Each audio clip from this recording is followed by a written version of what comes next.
Good morning, Saturday. Today is absolutely beautiful, and I'm actually doing something unusual. Today I'm actually taking a walk before breakfast.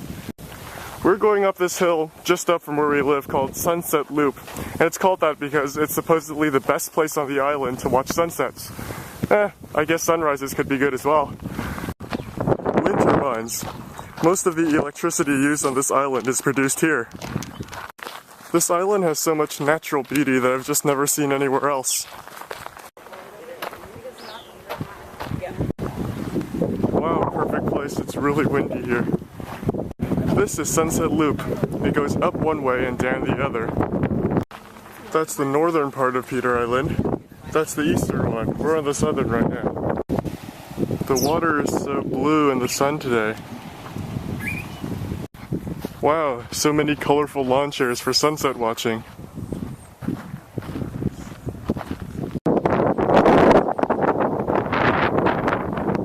Cloud cover is pretty low today, so it's not as humid. The sun rises and sets pretty early here because although we're pretty far east, we have the same time zone as the East Coast because here they don't observe daylight savings time. The sparkly blue Caribbean. Wow, walking back always seems so much harder. Everyone here on Peter Island is really nice. When the staff drive by, they wave to us. When other guests walk by, we say good morning. This is just a really nice place. And yes, I'm finally back. I'm ready to have a big breakfast.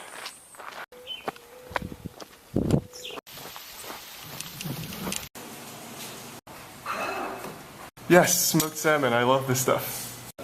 Tropical fruit. We're actually cutting down and opening up some coconuts. We are now heading down to the beach. In fact, it's right down there. It's called White Bay Beach. It's not as big as Dead Man's, but apparently it's good for fishing and snorkeling. White Bay Beach. It's a lizard. That's a big one. Wow. This beach is very remote. It's like a 5-mile walk from the boutique, the main lobby area, so there's like no one here. That's nice. And that was actually a really bumpy ride coming down here on the unpaved road. And hey, that's where we're staying. That's Falcon's Nest. We were out there looking for seashells. We also found some coral. And this conch, actually it's still alive. It's in there. And now we're actually doing some fishing. So we didn't end up catching any fish, although April got a really good bite. But by the time we pulled the hook in, we saw that the bait was bitten into several times, but there was no fish. So right now it's about 6:30 and people are getting ready for dinner. We're going back to Tradewinds, that fancy restaurant, but it's a buffet tonight. So today, since we didn't do much, we just sat around and enjoyed the island and relaxed. I actually want to vlog about something. So last summer was the first summer that I started a summer journal. And it was a pretty simple one. I had a list of every single day of summer and I would just fill in what I did every day. So for example, for one day I might put, went to Golden Gate Park with Dad. Of course, those descriptions got a little bit more complex when I had hangout days or when I went to China. However, I didn't do too much narrative writing. I just wrote little phrases of what I did, but I did write a little bit of narrative when something was really on my mind. In that notebook, I also doodled and I also kept a dream journal. That summer journal ended with summer, but I also started another one recently in April when I first got college acceptance letters. That one wasn't so much a journal as it was a place to write down pros and cons, thoughts and observations about the colleges that I was considering so I could make the right decision in the end. But maybe more noteworthy is the fact that in the back of that journal I did a page of brainstorming. And the ultimate product of that 2 weeks worth of brainstorming was a note I posted on Facebook called College. So this summer I started this 2011 Summer Journal. And it's a little bit different from last year. Instead of just writing little phrases of what I did, I actually started using narratives. See? Lots and lots and lots of narrative. Other places of the notebook I have more brainstorming, and little doodling and note-taking pages. But wherever I go in the summer, this thing comes with me. So my point in telling you all this is that writing is very important. Here's a quote that I came up with one night.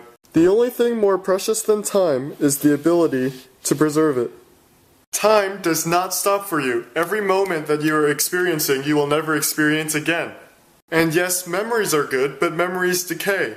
And that's one of the main reasons that I vlog, to preserve time and experiences. That's also one of the reasons that I like to write. But the overarching factor that makes writing so valuable is that this kind of bloggy, narrative style writing can tell you a lot about a person. For example, their thought processes. Well, the sunset is a little bit late tonight, but always beautiful to see. Back here at Tradewinds, and I'm starving, barely had any lunch. Okay, right. Really excellent food.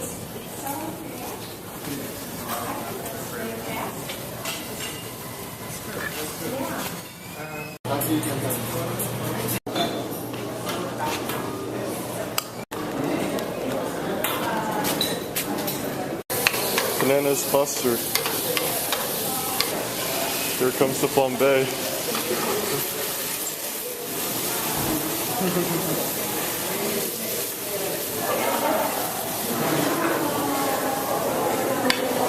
Sorry for the interruption, but back to writing. Did you know that there has been shown to be a correlation between the way you write and the likelihood that you'll develop dementia at an older age? So there is something called the Nun study of aging and Alzheimer's disease, which is a longitudinal study. So as part of the study, researchers looked at the autobiographical essays the nuns wrote when they first joined the convent. And they found that the nuns who wrote with low idea density were more likely to develop dementia, while those who wrote with high idea density were not. The surprising thing is, these essays were written when the nuns were in their early 20s or even late teens. We write things every day. What might this mean for us? If you're interested, you can check out more in the Radio Lab podcast that I got this from. It's in the sidebar. But on a more conventional level, rereading things that you've written can let you answer questions like, was I always this sarcastic? Was I always this funny? Was I always this emotional? That's one of the greatest benefits of writing. Reliving moments, reliving emotions. So there you go. Put pencil to paper or fingers to keyboard and see what kind of stuff comes out.